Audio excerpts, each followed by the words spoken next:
Open plan is the generic term used in architectural and interior design for any floor plan which makes use of large, open spaces and minimizes the use of small, enclosed rooms such as private offices.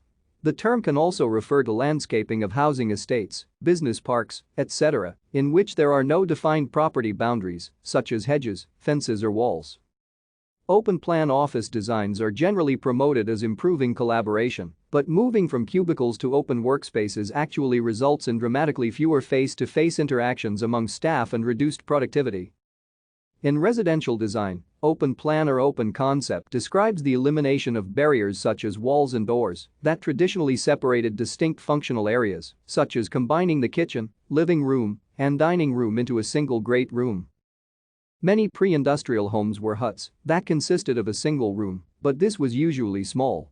Already in the Middle Ages, however, there were some single-room hearth-heated hall houses, for example in England, that were large enough so they could develop into multi-room houses. Thank you for watching. Like and subscribe if you would like to view more of our videos.